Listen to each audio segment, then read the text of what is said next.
Listo. Gracias. Bueno, perdón, vamos a seguir, vamos a terminar de abordar lo que estábamos viendo ayer en cuanto al derecho de participación política electoral de las personas con discapacidad. Veíamos entonces que el enfoque que utiliza el Tribunal Electoral es ese enfoque que les comentaba en cuanto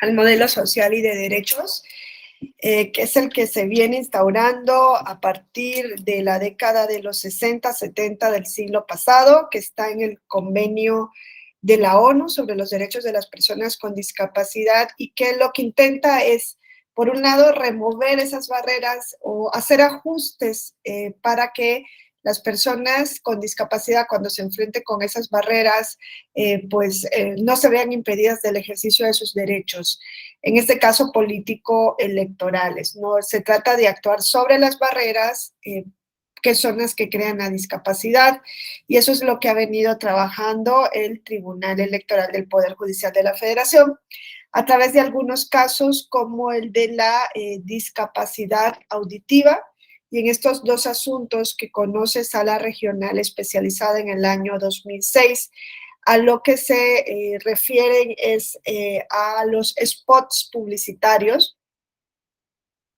que no contenían subtítulos, ¿no? Se impugna un spot de un partido político, son dos impugnaciones distintas, dos spots distintos. En uno de ellos se alegaba directamente la violación de los derechos de las personas con discapacidad. El partido político lleva ese argumento a Sala Regional y le dice: las personas con discapacidad no pueden recibir directamente la información política electoral porque el partido político no hizo ningún tipo de ajuste necesario. Y en el segundo, que es el 28/2016, se alegaban actos anticipados de campaña. En ambos, Sala Regional Especializada encuentra, en el segundo encuentra que no hay actos anticipados de campaña, sino que hay una violación del derecho de acceso a la información política electoral y a la no discriminación de las personas con discapacidad auditiva, porque, como lo dijo el partido político que promueve el 27/2016, el partido no había pautado el spot con subtítulos. Y ahí, Sala Regional Especializada pues entra a abordar el tema de que es necesario incluir estos ajustes, no solamente para estos dos casos concretos, sino en adelante todos los partidos políticos locales y federales están obligados a incluir subtítulos en sus spots para garantizar que este grupo de población pueda acceder directamente al mensaje que se quiere transmitir en los mismos. Se han esgrimido algunas críticas en torno a esta sentencia, en el sentido de que se pudo haber ido más allá. Es decir, Sala Regional Especializada encuentra la obligación de incluir subtítulos, pero no se pronuncia sobre si se debería incluir la traducción a lengua de señas mexicana, que es el lenguaje universal de las personas con discapacidad auditiva, porque alguna de ellas puede que no sepan leer y escribir. Entonces, seguirían teniendo el impedimento de acceder a esa información política electoral. Pero vemos que aquí pues se introduce la parte positiva, y gran parte positiva de esta sentencia es que se introduce un ajuste razonable, que es lo que mandata el convenio o la convención de la ONU. Luego llegó un asunto general, a ver si. Luego llegó un asunto sobre los derechos. Luego llegó un asunto general a Sala Superior. Este asunto lo lleva una persona con discapacidad visual. Tuvo que recorrer todo un periplo este demandante, ¿no? Para llegar a Sala Superior, él fue primero creo que al CONAPRED, y luego llega al INE, y luego del INE le remiten a Sala Superior. ¿Qué es lo que él alega? Alega que tiene muchísimos años de estar afiliado a un partido político y que este partido político no lo consideró como candidato para las listas de representación proporcional para las senadurías en 2018. Y él dice, el partido político incumple con una obligación de llevarme a mí como candidato porque yo soy persona con discapacidad visual y estoy afiliada a ese partido desde hace muchísimos años. Sala Superior no entra a este asunto, no le entró porque dijo que se trataba de una reclamación directa hacia el partido político y que quien lo debía resolver era el partido político, remite el asunto al Consejo Nacional del Partido Político, pero introduce una medida de ajuste razonable, y la medida de ajuste razonable es lo que se denomina notificación inclusiva o notificación accesible, ¿no? Como aquí se trataba de una persona con discapacidad visual, lo que estableció es que en adelante, cuando se tenga que notificar a una persona con discapacidad visual, se le debe entregar, además de la copia de la resolución en formato de lectura braille, una copia en formato audible en CD, y además de esto, el actuario o la actuaria le tiene que preguntar a la persona que va a ser notificada si desea que le lean la resolución de viva voz. Entonces, esto se entendió que era también un ajuste razonable que realiza la jurisdicción electoral con relación a las personas con discapacidad. Luego llegamos a las acciones afirmativas. En este caso se trataba del estado de Hidalgo, no habíamos llegado al proceso electoral federal, y viene un recurrente en JDC a Sala Superior y le dice: el Tribunal Electoral de Hidalgo incumplió con su obligación de considerar que el Congreso Estatal era omiso porque no ha desarrollado acciones afirmativas a favor de las personas con discapacidad en Hidalgo. El asunto llega en JDC a Sala Superior, y Sala Superior revisa la sentencia previa, que es la sentencia del tribunal local. Aquí era una persona con discapacidad que decía: me están vulnerando mi derecho al voto, porque si bien es cierto, en la normativa se reconoce que yo tengo el derecho a votar y ser votado, en la práctica no se ha hecho eficaz la segunda vertiente, el derecho a ser votado y acceder a un cargo de representación popular.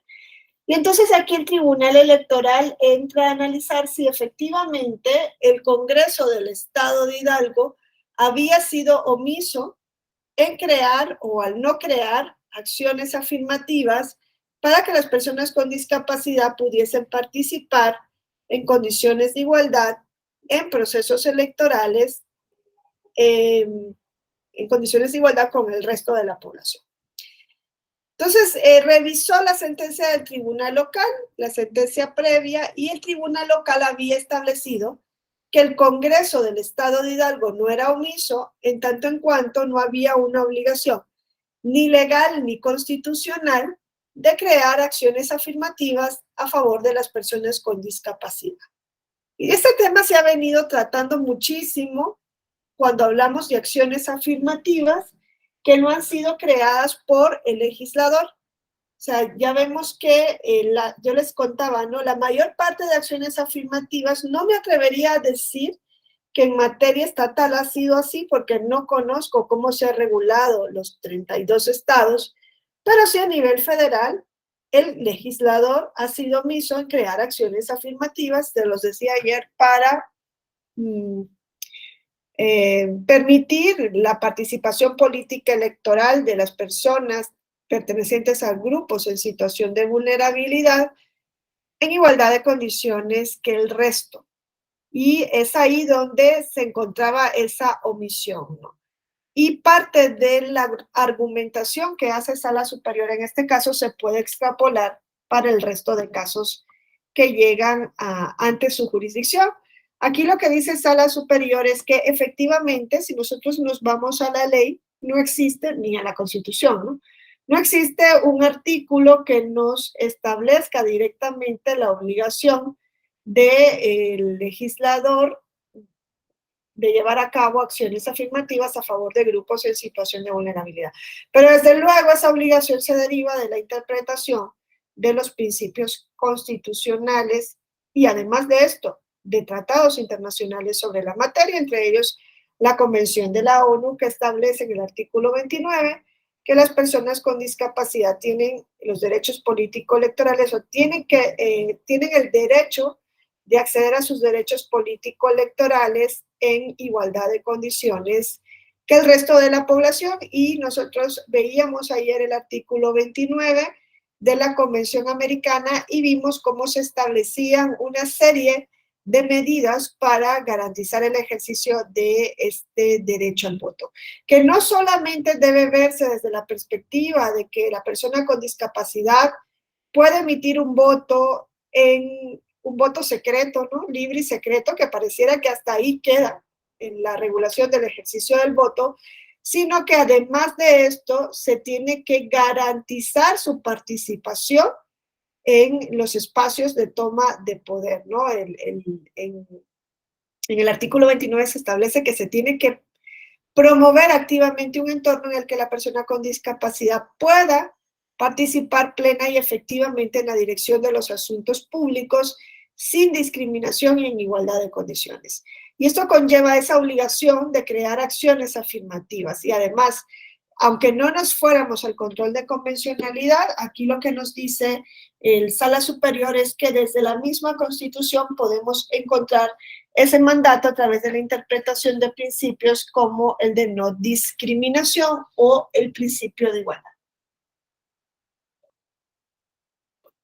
Esa sentencia fue bastante relevante porque utilizó los datos de diferentes encuestas que se habían llevado a cabo en México, que nos decían que el porcentaje de población con discapacidad en el país es alrededor de un 6%.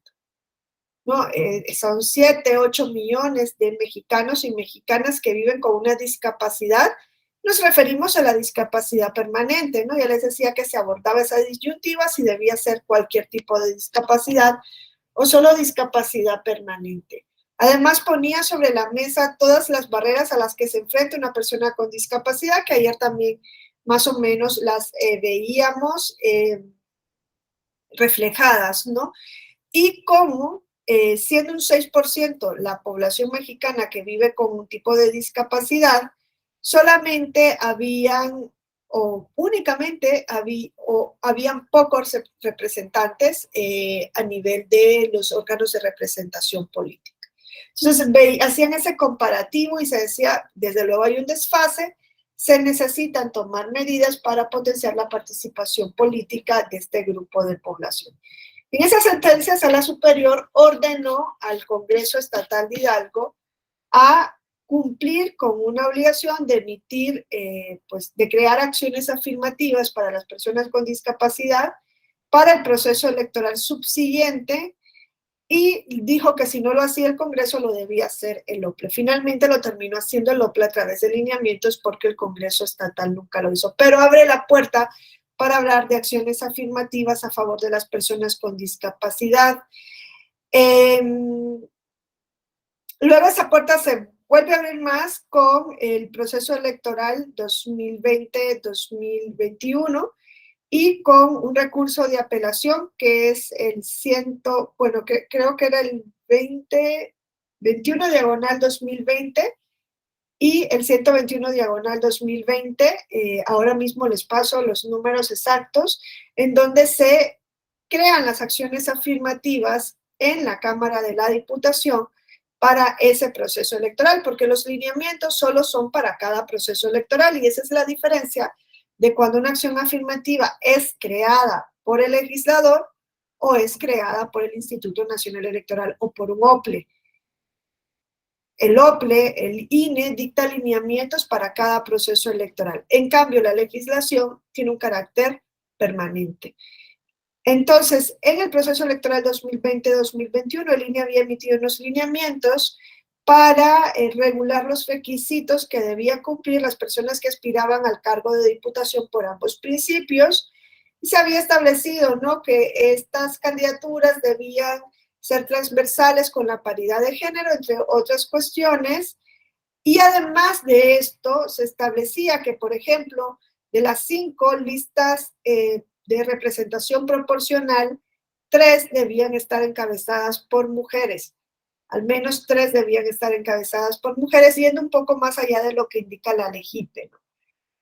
Y establecía que para el caso de las candidaturas indígenas, los partidos políticos debían presentar candidaturas indígenas en 21 distritos de mayoría relativa. Anteriormente, en el proceso federal de 2017-18, eran 13 distritos indígenas y ahora se subía a 21 más 9 de representación proporcional. Esto, algunos partidos políticos no les pareció y lo impugnan en recurso de apelación ante Sala Superior. Sala Superior confirma lo que dice el INE y dice, sí, las candidaturas deben ser transversales con la paridad y además de esto se va a subir la cuota indígena a 21 distritos en mayoría relativa. Dice el INE va a determinar cuáles son esos 21 distritos de mayoría relativa. Saben que el INE había identificado 28 distritos indígenas, pues en 21 de ellos van a tener los partidos políticos que presentar únicamente candidaturas indígenas y le dice al Instituto Nacional Electoral, porque claro, también una de las impugnaciones de RAP era una persona con discapacidad que dijo, oye, no nos tomaron en cuenta a nosotros. Y dice Sala Superior, efectivamente, INE, además de las candidaturas indígenas, debes tomar en cuenta una acción afirmativa para personas con discapacidad y para otros grupos en situación de vulnerabilidad, los que tú consideres. Y el INE vuelve a emitir otros lineamientos tomando en cuenta los parámetros que indica Sala Superior y además crea acciones afirmativas para otros grupos, entre ellos las personas con discapacidad, y dice van a haber 6 curules por mayoría relativa para personas con discapacidad y 2 de representación proporcional. Luego el Tribunal Electoral le dice, esos 2 tienen que ir en los primeros 10 lugares de la lista. Y ya saben que en esa sentencia fue que se introdujo también la acción para la diversidad sexual, para personas afrodescendientes, y el INE en un primer momento no introduce la diputación migrante, pero luego a golpe de sentencia del Tribunal Electoral termina introduciendo 5 curules para diputación migrante por representación proporcional. Entonces, esta sentencia del 2019 abre la puerta para que en 2021 se esté hablando de una acción afirmativa de espacios reservados en la Cámara de la Diputación para personas con discapacidad.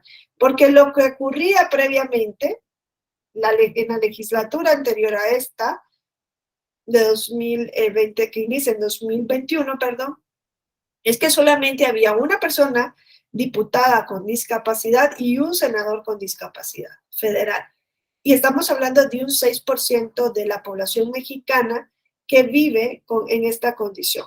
Entonces, yo creo que si utilizásemos este parámetro, deberíamos llegar a la conclusión de que al menos deben tener un 6% de representación en la Cámara. Porque es importante al momento de configurar las acciones afirmativas tener una justificación que no se hizo en 2020-2021 del por qué son 8 curules los reservados a una persona con discapacidad. ¿Por qué 8 y no 6? ¿O por qué 8 y no 10? En el caso de las personas indígenas sí se justifica porque se iba incrementando el espacio que deben tener en las cámaras. Ya les digo yo, en 2017-2018 se empezó con, el INE dijo 12 curules reservados para personas indígenas, 12 distritos donde solamente iban a competir personas indígenas.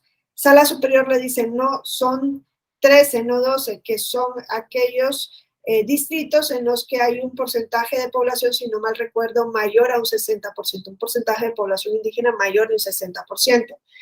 En 2020-2021 se sube y ya dejan de ser 13 y dicen van a ser 30, 21 por mayoría relativa y 9 de RP.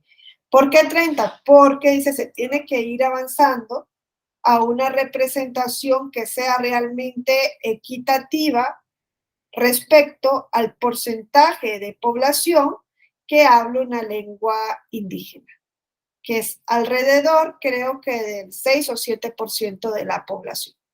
Se dice, entonces por eso vamos a ir avanzando al 30% y la gran aspiración es llegar a un 28% de representación en la Cámara, es casi una cuarta parte de la representación, porque es el grupo de población de mexicanos y mexicanas que se autoadscribe como persona indígena. Debería ser ese el parámetro para diseñar las acciones afirmativas. En el caso de género masculino-femenino, pues estuvo más sencillo el determinar, ¿no? Si las mujeres son un 50%, y es un 52, creo, por ciento de la población en México, pues deben tener una representación similar en los órganos de representación política. En el caso de las personas indígenas, decimos, si es un 6-7% de población la que habla una lengua indígena y un 21.8% la que se autoadscriben como indígena, debemos aspirar a un 21.8% de representación en las cámaras.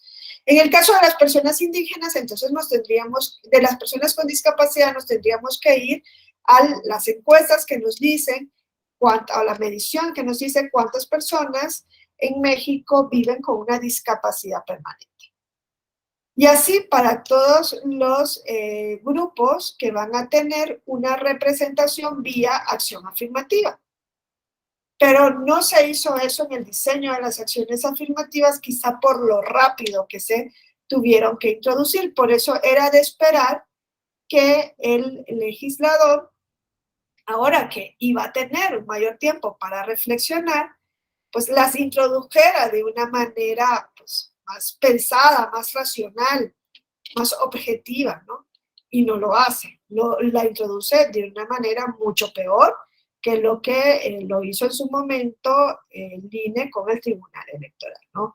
Entonces, en el caso de las personas con discapacidad, ahora, ¿qué es lo que tenemos? Hoy día, 2023, tenemos a 8 espacios reservados en la Cámara de la Diputación Federal. Eso es lo que tenemos hoy día en el caso de personas con discapacidad. Ahora, en algún momento, y este era un criterio que yo pensaba que iba a poder servir también para el caso de las personas no binarias, pero Sala Superior lo abandona y dicen, no nos vamos a ir por este criterio, que es el de la paridad de género flexible, ¿no? ¿Se acuerdan ustedes de este asunto que fue también del proceso electoral 2017-2018, en el cual, es que tengo a alguien que está en la cámara, 2017-2018, en el cual lo que se alega ante Sala Superior es lo siguiente: llega un demandante y le dice, soy persona con discapacidad, como producto del efecto de la talidomina, que era aquella medicación que le daban a las mujeres embarazadas en la década de los 70, para las náuseas. Nací sin una pierna, creo, sin sus 2 piernas y sin un brazo. Y soy una persona con discapacidad física, ¿no? Motriz. Sucede que se presentó como candidato para la elección a la Diputación Local del Estado de Zacatecas. Su partido político lo puso en la primera fórmula, él iba encabezando la lista de candidaturas, era el primer lugar, en la fórmula encabezaba el primer lugar. Ahora, al momento que se da la elección en Zacatecas, se tuvieron que llevar a cabo los ajustes para alcanzar la integración paritaria del órgano electoral local.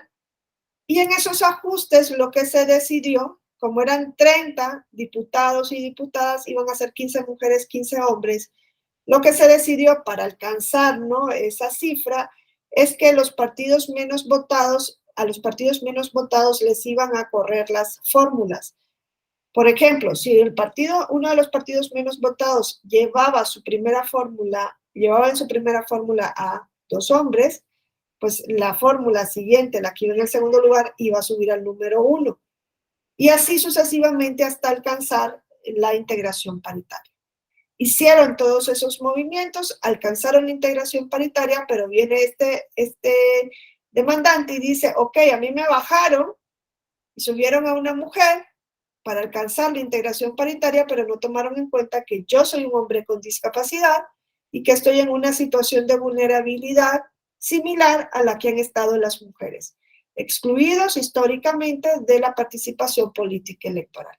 Se fue primero a Sala Regional Monterrey, Sala Regional Monterrey le dijo que en JRC le dijo que no al lugar, que la paridad debía primar porque es un principio y no es una acción afirmativa, es un principio constitucional. Se va en recurso de reconsideración ante Sala Superior y Sala Superior sí admite el recurso de reconsideración y resuelve a favor de este demandante, bajo el argumento precisamente de que las personas con discapacidad han estado fuera de lo político electoral y que en casos como este, cuando se da ese choque entre el principio de paridad y la participación política electoral de un grupo que ha estado excluido, debe ceder la paridad para permitir la participación de ese grupo excluido.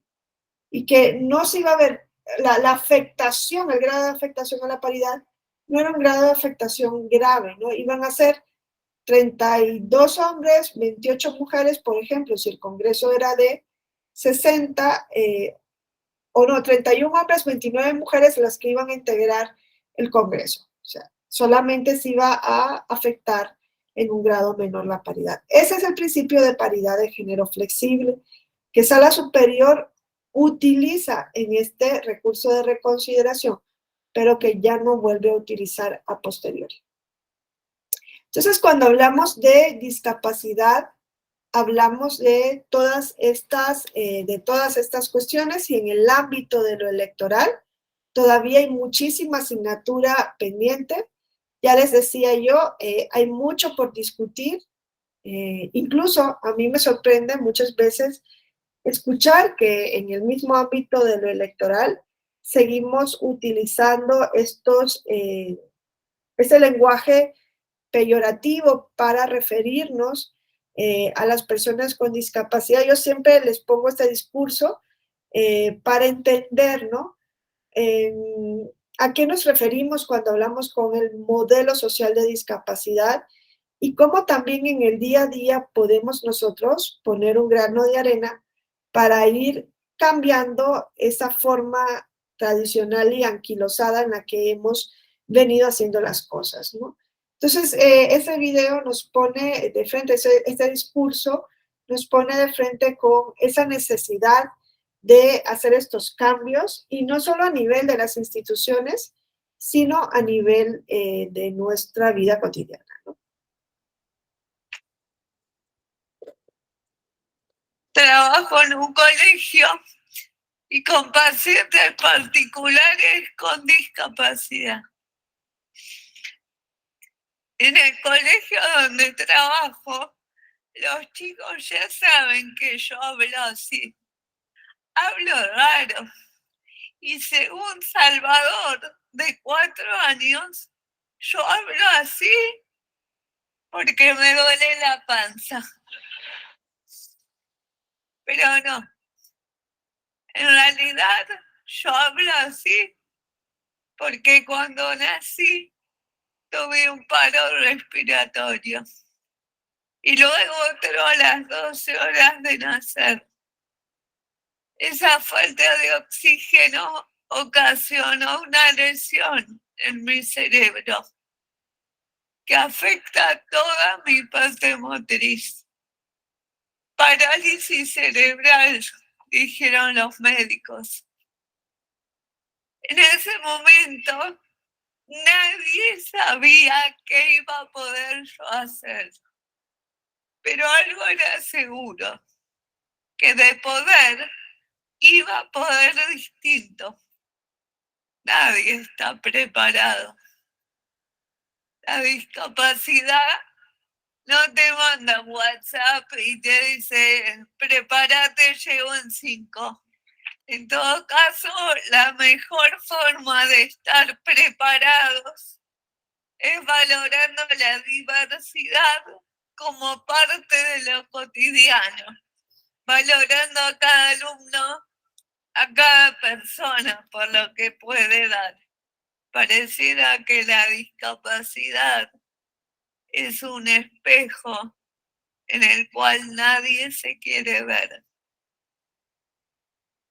Cuando era chica, un día se acercó una monja, me miró y me dijo, ojalá que te cures. Yo la miré y sin dudarlo le dije, ya estoy curada.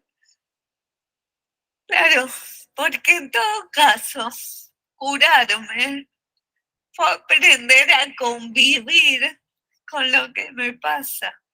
Lo que hace falta hacer es simple, hacer más fácil lo que ya es difícil. No somos pobrecitos, ni tampoco somos angelitos. No somos especiales. Especiales son las pizzas. Es una parte, ¿no? Para entender un poco y en nuestra vida cotidiana, como lo dice Constanza en este video, hasta cacharnos, ¿no? Hasta dónde nosotros seguimos tratando a las personas con discapacidad de una manera despectiva, peyorativa, con un paternalismo, subestimándolos. El término para referirse a este grupo es persona con discapacidad, no es discapacitado. Fíjense, cuando hablamos de discapacitado, el discapacitado es un adjetivo y lo vamos a convertir cuando lo utilizamos como el término para referirnos a este grupo en el sustantivo como si fuera lo único que define a esta persona. Luego le decimos minusválidos, hablábamos el día de ayer, es un término sumamente despectivo para referirnos a este grupo de población, ¿no? Dice, no son ni cojito, ni cieguito, o sea, el diminutivo que utilizamos refleja esa concepción que nosotros tenemos arraigada. Y luego, personas con capacidades diferentes, también ese es un término despectivo, porque más que nada es un término irracional, ¿no? Persona con capacidad diferente. Pues cualquiera de los que estamos aquí somos personas con capacidades diferentes, ¿no? No todos tenemos las mismas habilidades o aptitudes. Entonces, el término que se utiliza hoy día, y es el que utiliza el Tribunal Electoral, es persona con discapacidad, tomando en cuenta que la discapacidad viene desde fuera, producto de las barreras que imponemos. Es decir, acachémonos nosotros mismos, no hagámonos ese examen de reflexión. Votaríamos por una persona con discapacidad porque exigimos que tengan un espacio y nos parece perfecto a veces en el discurso hablar de acciones afirmativas, pero nosotros votaríamos por una persona con discapacidad o por qué tipo de discapacidad nos decantaríamos, ¿no? Entonces, sería que votamos por una persona con discapacidad motriz, pero no votamos por una persona con síndrome de Down. En España, me acuerdo del caso de Angela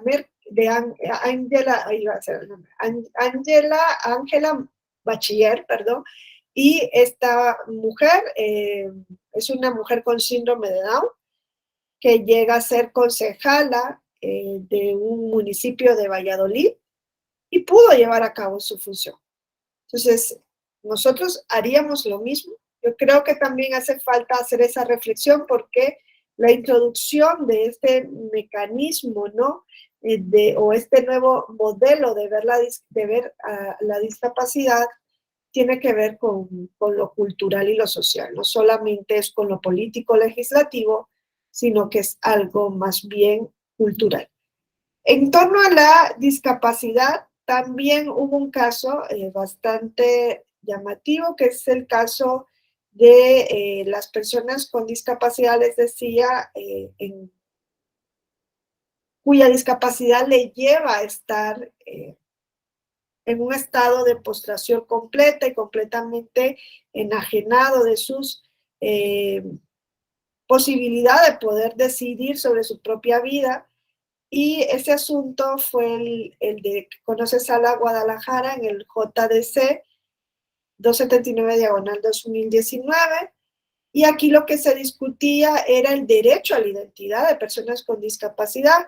Pareciera que esto no tiene que ver con la actuación del Tribunal Electoral, que es un tribunal que podemos pensar únicamente protege derechos político-electorales. Y no es así. El tribunal protege derechos políticos, pero también protege derechos conexos. Y el derecho a la identidad es un derecho conexo con los derechos político-electorales. ¿Cuál era el caso aquí? Sucedió que llega un hombre ante un módulo de atención ciudadana y dice que llega a tramitar la cédula de identidad de su padre. Bueno, llega a actualizar la cédula de identidad de su padre, pues su padre había sufrido un accidente que le dejó en un estado vegetal permanente, ¿no? Un estado vegetativo permanente, que necesitaban actualizar con urgencia la cédula de identidad, la credencial para votar, porque aquí no hay cédula de identidad, la credencial para votar con fotografía, para tramitar la seguridad social de su papá, ¿no? La pensión de la seguridad social de su padre, dado que tenía muchísimos gastos y que ahora su padre vivía en el domicilio de esta persona, ¿no? El del hijo, y que necesitaban actualizar ese dato.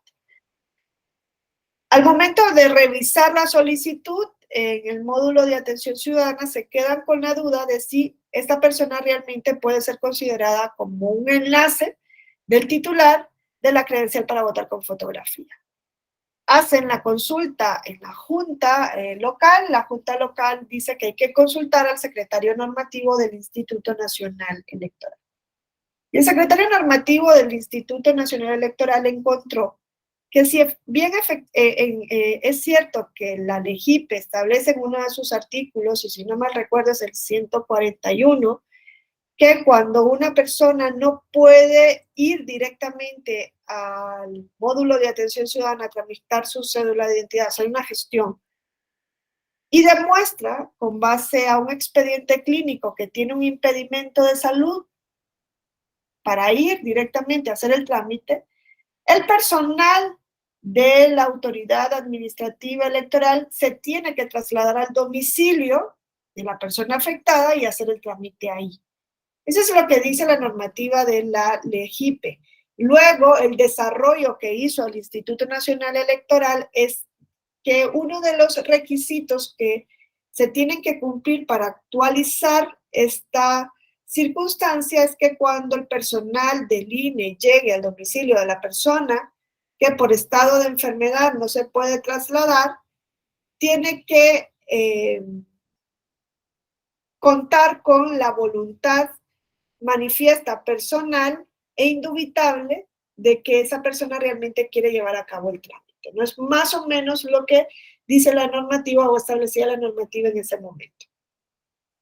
Entonces el secretario normativo dijo, efectivamente, en el expediente, pues queda claro que esta persona está en un estado vegetativo permanente, que no puede ir al módulo de atención ciudadana a renovar su credencial o a actualizar su credencial para votar con fotografía, pero al momento de que la autoridad electoral vaya a su domicilio a hacer ese trámite, la autoridad debe escuchar de viva voz de esta persona su voluntad clara, manifiesta, indubitable de llevar a cabo el mismo. Y claro, es ahí donde nosotros nos encontramos con autoridades sumamente formalistas, que están aplicando una normativa que no encaja dentro de las circunstancias del caso y que no hacen el esfuerzo de llevar a cabo una interpretación de esa normativa para actualizarla o para hacerla conforme a la Constitución y a tratados internacionales. Las autoridades administrativas pueden llevar a cabo un control de convencionalidad, sí, en el sentido de que al momento de aplicar las normas, las tienen que interpretar a la luz de tratados internacionales sobre la materia. Y eso es lo que aquí no hace la autoridad administrativa electoral. No tome en cuenta que el hecho es que es una persona en estado vegetal que de ninguna manera va a poder manifestar su voluntad clara, manifiesta e indubitable de llevar a cabo el trámite porque no puede hacer ninguna manifestación de voluntad. Y que en este caso se debía permitir a su hijo como enlace llevar a cabo el trámite, que además tenía una razón humanitaria, poder acceder a la pensión de la seguridad social. Lo que le dijeron a este hombre fue, nosotros como autoridad administrativa no podemos permitirte hacer este trámite porque la normativa establece expresamente esto y yo no voy a interpretar, ve ante el tribunal electoral para ver si el tribunal te da otra decisión y claro, sale a Guadalajara, lleva a cabo ese estudio, le lee la cartilla a la autoridad administrativa electoral, le llama la atención porque era la autoridad administrativa la directamente combinada a llevar a cabo esta interpretación inclusiva y termina diciendo que sí, que el hijo como enlace puede llevar a cabo desde luego el trámite. Y eso se refiere a las personas con discapacidad y es una discapacidad que no puede ser, no se puede recibir ningún tipo de apoyo para que la persona pueda decidir directamente sobre los aspectos relacionados con su vida. Ese es el ejemplo al que se refiere la Suprema Corte al decir que, si bien es cierto en México se está pasando del modelo de sustitución en la toma de decisiones al modelo de apoyo en la toma de decisiones, hay casos excepcionalísimos como este en el cual no puede haber apoyo alguno, sino que tiene que haber directamente una sustitución en la voluntad. Tomando en cuenta o no, partiendo de la premisa de que el representante pues va a actuar conforme a lo que sería la voluntad de la persona representada. No sé si ustedes ya tuvieron ocasión de ver cómo queda lo relacionado con el voto, ¿no?, de estos grupos tras la reforma legislativa. No sé si ya lo pudieron ver. Tras la reforma legislativa que ya fue publicada en la Gaceta y que por tanto ya entró en vigor,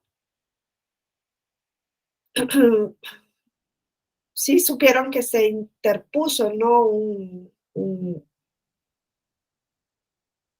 un recurso, no sé cómo llamarle a esto, pero el INE sí recurrió ante el Tribunal Electoral una parte de los efectos de esta reforma legislativa, que es aquella que desaparece la Secretaría Ejecutiva del INE y llegó ante el Tribunal Electoral por asunto general. Y yo creo que fue presentado el día de ayer, ¿no? Porque ayer mismo es que se publica esta reforma. Bueno, vamos a ver cómo queda esta cuestión entonces en la nueva normativa reformada. Ya les decía yo que con relación a la prisión, parece que las y los legisladores no entendieron lo que dijo el Tribunal Electoral y ellos lo dejan en la nueva legislación, en la LEGIP, en el artículo 284 bis, como el voto de personas únicamente en prisión preventiva oficiosa. No tiene ningún tipo de racionalidad hacer esa decisión y decir solamente las personas en prisión preventiva oficiosa van a poder votar. Error gravísimo y desde luego esto pues se va a tener que leer como prisión preventiva, porque pues no hay ninguna razón para que dentro del grupo de prisión preventiva únicamente voten las personas que están en prisión preventiva oficiosa. Y con relación a la discapacidad, pues observamos el artículo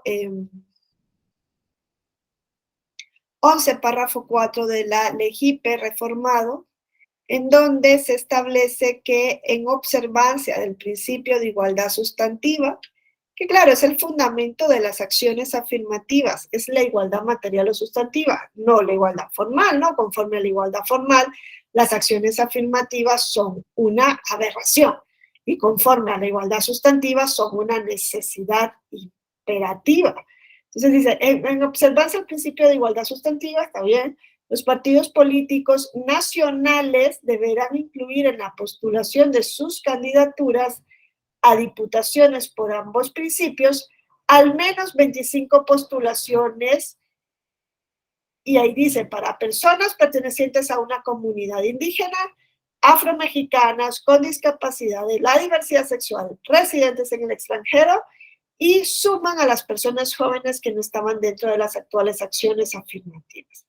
Y bueno, dice algo bastante llamativo. También dicen las diputaciones de mayoría relativa, esas acciones afirmativas pueden ser postuladas en cualquier distrito electoral federal. Y entonces ahora nos preguntamos, ya no están los distritos indígenas, porque las candidaturas indígenas solamente podían ser postuladas en distritos indígenas, que son los que tienen un alto porcentaje de población indígena, creo que mayor al 40%, y en donde ya había dicho el Tribunal Electoral que solamente iban a poder competir personas indígenas. ¿Cómo queda eso tras la reforma? En el caso de las diputaciones por el principio de representación proporcional, las referidas acciones afirmativas se ubicarán en 2 bloques ubicados en los primeros 20 lugares. O sea, van para atrás. Porque, claro, antes se decía tienen que ir en los primeros 10 lugares para que realmente alcancen el cargo. No se trata de acción afirmativa en la candidatura. Se trata de acción afirmativa en la candidatura y que se haga efectiva en el acceso al cargo. O sea, no vamos a lavarnos las manos y decir, no, ya tienen la oportunidad de ser candidatos, van al lugar número 20, nunca va a llegar, pero ya fue candidato. No, la finalidad es que lleguen a ocupar el espacio político. Y luego le da o sea, pone la lápida encima de la actuación del Tribunal Electoral y dice, es facultad exclusiva del Congreso de la Unión emitir mediante el proceso legislativo las normas que regulen la postulación de candidaturas, lo cual constituye la reserva de dicha materia, hacen una reserva legal en la materia, que no podrá ser regulada, contrariada o modificada por otras de carácter secundario, como acuerdos, lineamientos o reglamentos, que por jerarquía normativa están subordinadas a la ley. Y aquí cierran la posibilidad para que las autoridades electorales hagan alguna regulación con relación a las acciones afirmativas. Hay una completa involución con relación a la materia y nosotros la vemos desde el inicio, ¿no? Nos dice son 25 postulaciones para todos esos grupos. Y no le dicen los partidos, solo dicen, tienes que llevar 25 candidaturas que abarquen todos esos grupos. Y si son 20 para personas indígenas, una para afromexicanos, una para discapacidad, una para diversidad sexual, una para voto en el extranjero y una de jóvenes, perfecto. O sea, no les dice cómo se va a tener que prorratear esas candidaturas. Y si un partido lleva más personas con discapacidad y el otro solo lleva uno, da igual. O sea, creo aquí una súper pésima regulación, porque no regulan nada. Ahí en esa bolsa van todos, ahí vean cómo cada partido lo quiere organizar. ¿Saben cuántas acciones afirmativas teníamos antes de esta reforma? ¿Cuántos espacios de la Cámara de Diputados estaban reservados para acciones afirmativas?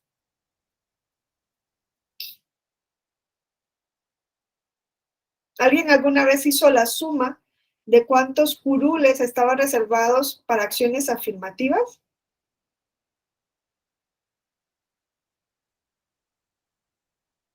Eran 50 curules, porque son 30 de personas indígenas, 21 de mayoría relativa y 9 de RP, que luego en el caso de las personas indígenas hay que revisar el requisito de la autoadscripción calificada, sí, que el INE acaba de emitir unos nuevos lineamientos sobre la autoadscripción calificada que va más allá de lo que el tribunal había dicho en la sentencia de 2018, que había creado tantos problemas y simulaciones.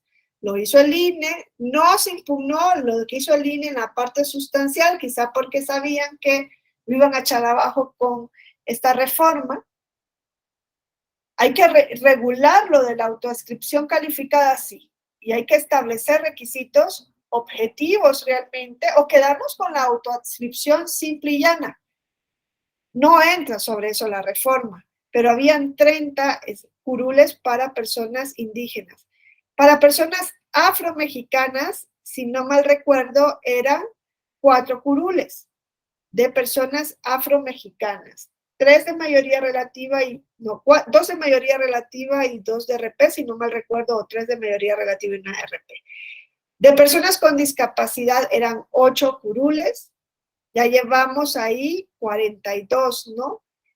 De personas de la diversidad sexual eran 3 curules, llevamos 45. Y de residentes en el extranjero, diputación migrante, eran 50 curules. Y hoy pasamos a 25, donde tienen que ir todos, incluyendo a las personas jóvenes. No se incluye al adulto mayor, se incluye a las personas jóvenes. Ahora, que está muy bien que se incluya a las personas jóvenes, pero no hay aquí ninguna seguridad de cómo va a ser esa regulación. Y si nosotros lo vemos solo en atención a la cifra, hay una involución. ¿Podría ser esta reforma inconstitucional e inconvencional? Probablemente sí, porque el artículo 1 de la Constitución nos mandata todo lo contrario a la regresión, que es a lo que estamos yendo con una regulación en ese sentido. Entonces, con relación a las acciones afirmativas, la reforma hace una involución. Habían 8 curules reservados a las personas con discapacidad. Probablemente tenían que ser más de 8 curules para las personas con discapacidad, pues haciendo una regla de 3, ¿no? Si hay un 6% de población que vive con discapacidad permanente, pues debería de haber en la Cámara de los Diputados un 6% de representación. Serían alrededor de 30 curules. Si lo queremos llevar realmente al objetivo, debería ser así para personas con discapacidad. Luego es difícil cómo estructurar ese acceso, pues cuánto les damos a la discapacidad motriz, cuánto le damos a la discapacidad sensorial. Es muy complicado regular acciones afirmativas si las queremos regular realmente de manera objetiva. ¿Qué más nos dice con relación a la discapacidad?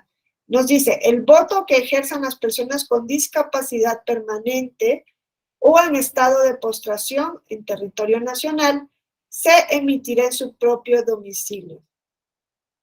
El instituto proveerá lo necesario para garantizarlo como acto universal, libre, directo y secreto, y se va a hacer igual que el voto de las personas en prisión, por correo postal y voto por correo postal y adelantado, ¿no? 15 días previos a la fecha de la jornada electoral. Nos dice lo mismo la ley, esta creo que es la ley de partidos políticos, el voto que se va a llevar a cabo desde el domicilio de las personas que tienen una discapacidad permanente y en estado de postración.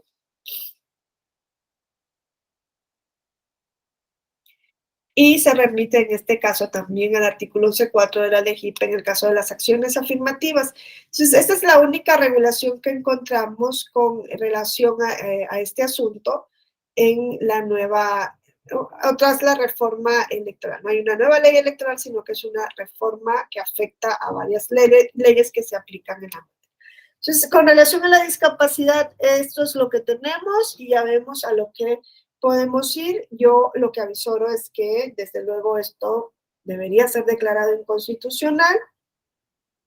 Cerrar la puerta a la interpretación del Tribunal Electoral es algo ilusorio, porque es un tribunal constitucional en la materia. Para eso le deberían quitar esa facultad de llevar a cabo el control de constitucionalidad, pero eso está en la Constitución y eso no lo han modificado. Y por tanto, una ley que cierra la puerta para que un tribunal como electoral lleve a cabo una interpretación y a partir de la interpretación lleve a cabo una potenciación de los derechos humanos, es una ley que presenta visos de inconstitucionalidad.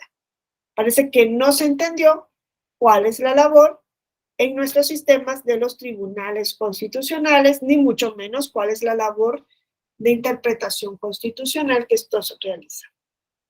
No sé si hasta el momento hay alguna duda o algún comentario que quieran hacer. No. Entonces vamos a terminar la sesión del día de hoy refiriéndonos brevemente a lo que se ha venido haciendo conforme a la diversidad sexual. Ya les decía ayer, es un problema que se ha venido presentando de manera recurrente ante el Tribunal Electoral. Ya saben que en la sesión del miércoles hubo una decisión también en ese sentido para integrar al Consejo General del INE, en el cual se había dejado fuera a las personas no binarias, y el tribunal vuelve a repetir, ¿no?, que es un momento de crear una acción afirmativa también para integrar el Consejo General del INE a favor de las personas no binarias. Esto está en la sesión reciente del Tribunal Electoral. Quiero buscar la presentación. Oh.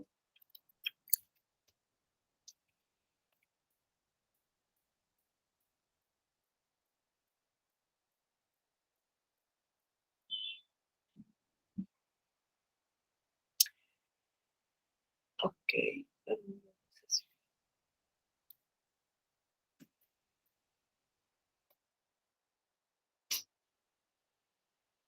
Un minutito porque les voy a poner la presentación.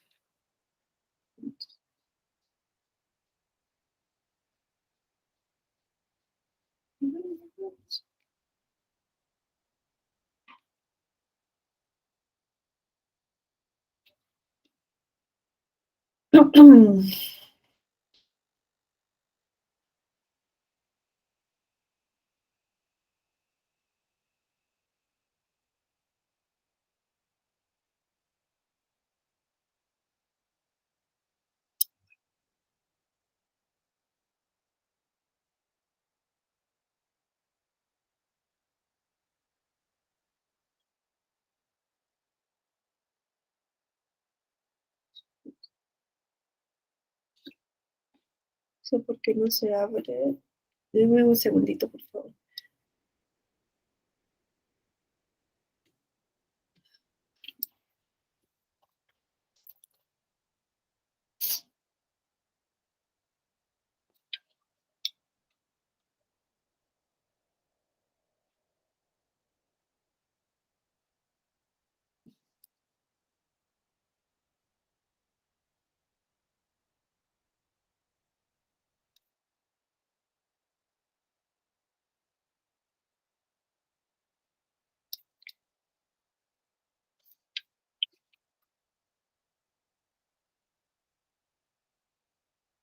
Bueno, voy a poner esto porque no sé por qué no se quiere.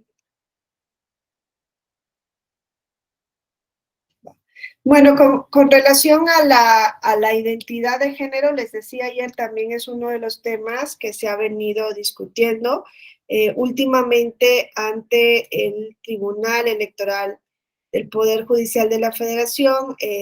Decíamos que quizá la mayor problemática en ese sentido es que nosotros tenemos una forma de conocer la paridad o una forma de entender los sexos o los géneros o el género conforme al sexo, que quizás deberíamos de alguna manera revisar. Y en ese sentido, pues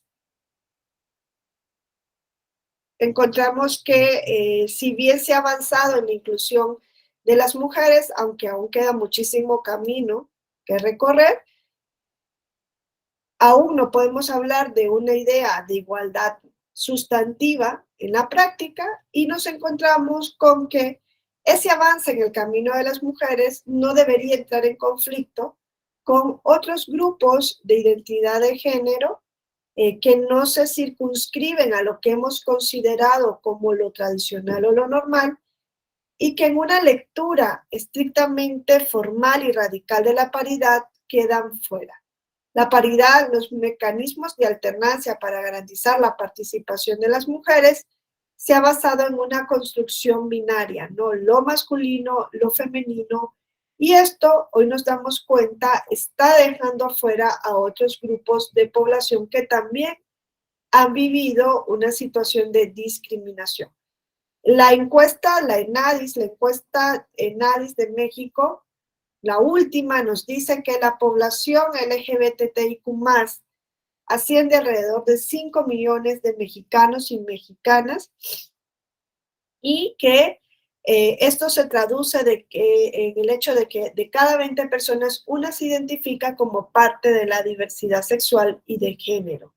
Pero también nos dice que este grupo de población se sigue enfrentando a una amplia situación de discriminación, ¿no? Y que llega a ser una discriminación incluso física, en la cual se atenta contra la vida de los integrantes de este grupo. Y en el ámbito de lo político nos dice que hay un alto porcentaje de población mexicana que nos dice que nunca votarían por una persona gay o lesbiana para ser presidenta o presidenta, por ejemplo, de México. Quiere decir que culturalmente todavía tenemos muchísimos resabios en nuestra población.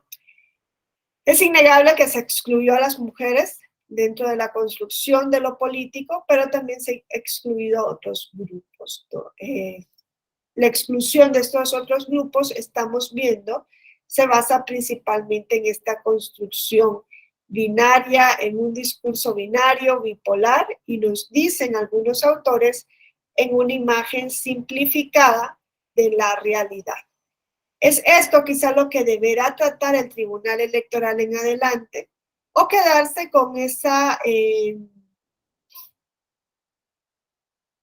línea que yo les decía, en la cual se ha venido reconociendo que, dado que la paridad es para garantizar la participación de las mujeres, en lugar de los hombres debe ser reemplazado por una persona no binaria, que son las últimas decisiones que ha venido emitiendo el tribunal, entre ellas este sub-JDC 74/2022, y no se ha optado por la paridad de género flexible, es decir, una paridad de género que sea de un 90%, mitad para hombres, mitad para mujeres, y un 10% destinado a una cuota arcoíris, donde pueden ir las personas no binarias.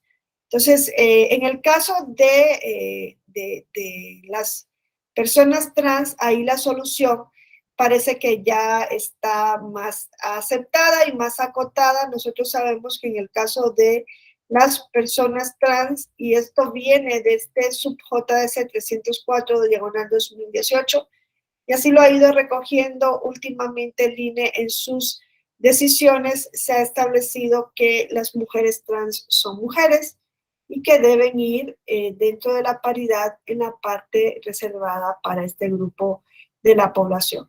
Si ustedes se acuerdan qué pasó en este sub-JDC 304/2018, acuérdense que era la elección del estado de Oaxaca, en el cual el OPLE de Oaxaca emitió unos lineamientos mediante los cuales se decía que la autoadscripción iba a ser el único elemento válido para definir la identidad de género de las y los candidatos.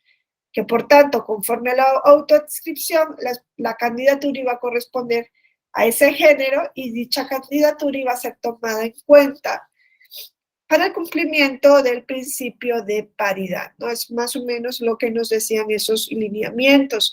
Si se postula una persona transgénero, transexual o mushe, que no tiene que ver con el género, es una cuestión cultural, el género al que la persona se autoadscriba será tomado en cuenta para el cumplimiento del principio de paridad. Y eso lo que ocasionó fue una simulación o un fraude a la ley en este estado. ¿Qué sucedió? Se presentaron las candidaturas y cuando el OPLE le llama la atención a determinados partidos políticos porque no habían cumplido con la paridad en la candidatura, los partidos políticos les dijeron, ok, yo llevo 10 candidatos y 8 de ellos dicen que son hombres y 2 mujeres, no estoy cumpliendo con la paridad, no, pero es que de esos 8 hay 3 que son mujeres trans. Y que no lo dijeron al momento del registro, pero así se autoadscriben, ¿no? A todas luces esto era un fraude a la ley. Era una simulación, porque se hace con posterioridad al registro de la candidatura y al momento en que le llaman la atención para cumplir con el principio de paridad. Esta sentencia fue sumamente relevante por varias razones, entre ellas porque Sala Superior se acoge a lo que había establecido en una opinión consultiva la Corte Interamericana, en opinión consultiva 24-2017, en donde la Corte Interamericana había reconocido la autonomía del derecho a la identidad de género. En esta opinión consultiva, la Corte se refiere al estándar que se debe cumplir en un proceso de adecuación de datos personales y que se debe regir por un proceso material y formalmente administrativo, y que además de esto se debe hacer conforme a la identidad autopercibida. Es decir, que cuando una persona quiere cambiar su identidad de género, debe encontrar en los estados parte del sistema interamericano un proceso administrativo, incluso aunque sea judicial, tiene que ser materialmente administrativo, rápido, en donde no se le exige una prueba pericial de la disforia de género para hacer ese cambio. Y México no cumple con esta condición porque en la mayor parte de los estados federados no se ha establecido, bueno, en una buena parte no se ha establecido la posibilidad de que una persona pueda cambiar su identidad de género por la vía administrativa, sino que la mandan a litigar en la vía judicial. Y a esto se refiere Sala Superior en esta resolución, ¿no? Va más allá y dice, a ver, la identidad de género es un derecho autónomo y que se tiene que basar en la autoadscripción, en la propia conciencia de la persona. Es más, la Corte Interamericana en esta opinión consultiva es enfática y dice la identidad de género no se prueba. No obstante, reconoce que se debe proteger la seguridad pública, que por ejemplo, si yo cometí un delito y quiero desaparecer y que no se me persiga por ese delito, pues me puedo cambiar la identidad de género, cambiar mi nombre y cambiar mi sexo. Y que ante esas circunstancias siempre tiene que existir la posibilidad de que por orden judicial se revise o se deja sentada la información de que una persona cambió de género y se puede entrar a revisar, pero solamente por orden judicial. Y que cuando una persona se cambia de género tiene que expedirse una nueva acta o una nueva partida de nacimiento y no solamente hacer ese cambio al margen de la partida original, porque eso sería violar los derechos que conllevan este derecho autónomo, ¿no? Entre ellos el de la vida privada. Bueno, Sala Superior hace un recorrido sobre todas estas cuestiones en torno a los derechos humanos, pero además de esto nos dice que con base en esos fundamentos, ninguna autoridad electoral puede ir a hacer lo que hizo el OPLE de Oaxaca, ir al barrio donde vivían las personas, averiguar si vivían como hombre o como mujer, según lo que nosotros consideramos culturalmente que es hombre o mujer, ¿no? Ir al registro a ver si estaban casados esos hombres con otros hombres o con mujeres, ver si habían cambiado o exigir que cambiaran su partida de nacimiento previamente. Decía, eso no lo puede hacer, o ir a las redes sociales, fueron a las redes sociales a ver cómo interactuaban, si como hombres o mujeres trans. El Sala Superior consideró que esta era una invasión a la vida privada y que no se le puede pedir a una persona que demuestre con esos elementos objetivos algo que es eminentemente subjetivo e individual. Eso genera muchísimos debates, ¿no? ¿Hasta qué punto se le debería exigir un criterio objetivo a una persona para concurrir con base en otro género? Principalmente cuando hablamos de mujeres trans. Aquí Sala Superior dice que no se puede exigir nada y que las mujeres trans son mujeres, ¿no? Y esa es la línea que ha venido adoptando el INE en posteriores decisiones o lineamientos.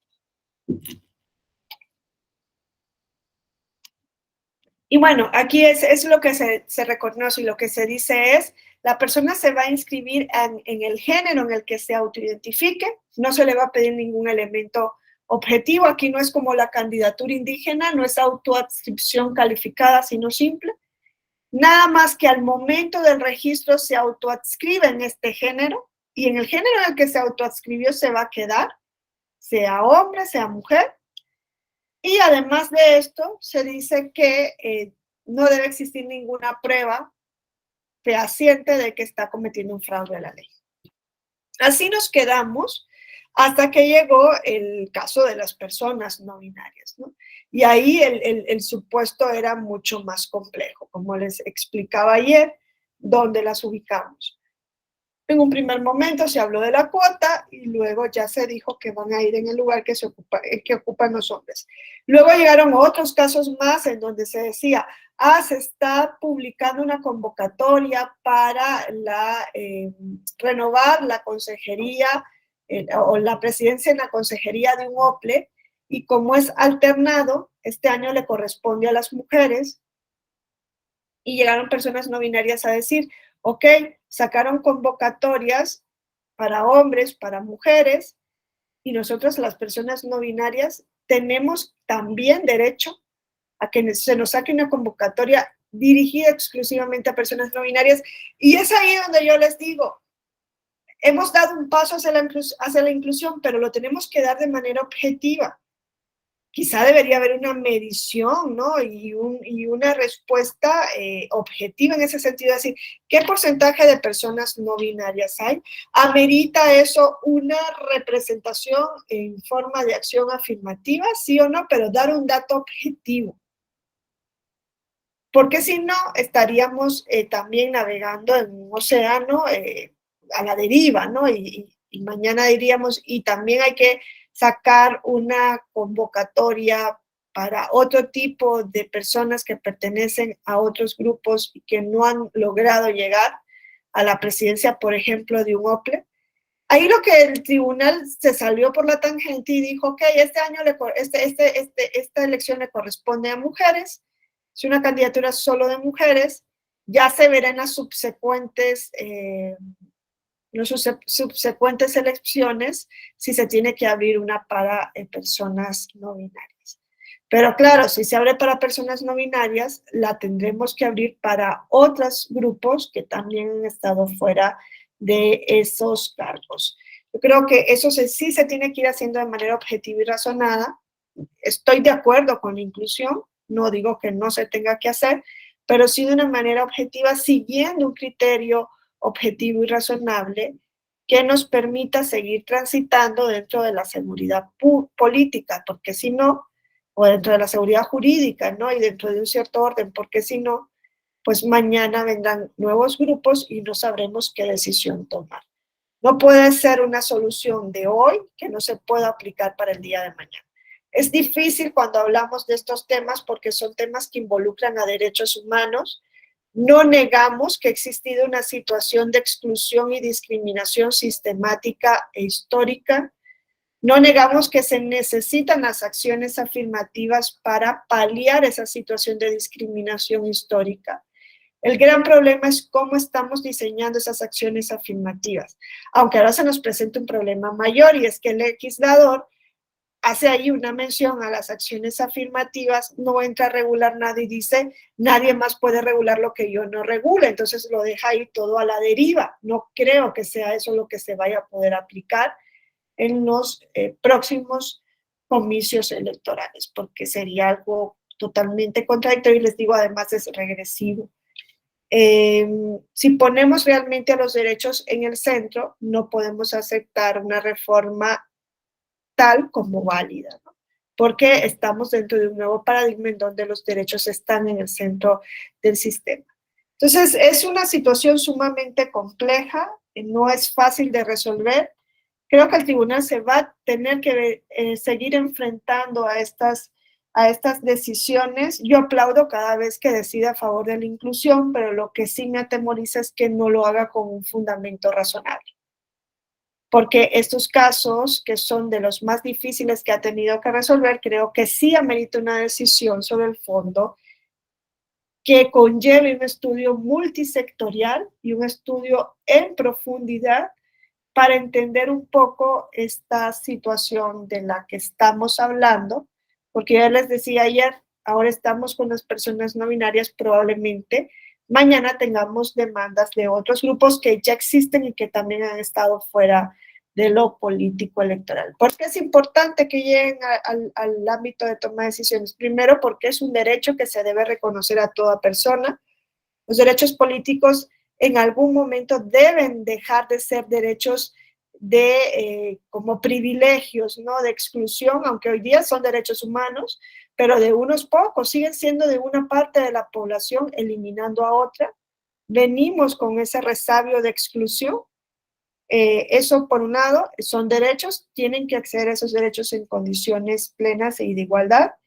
Por el otro, porque es necesario que lleguen a los espacios de poder. Y eso es otra cosa que se tiene que revisar en la implementación de las acciones afirmativas, darles un seguimiento que no se les ha dado nunca. Y es la persona que llega a través de una acción afirmativa representando un grupo, tiene la obligación de llevar políticas para esos grupos, tiene la obligación de trabajar a favor de esos grupos.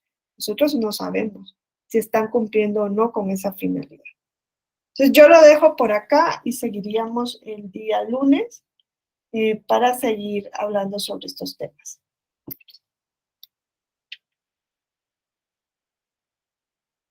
Si no hay pregunta ni participación, entonces les deseo un feliz fin de semana y nos veríamos el día lunes.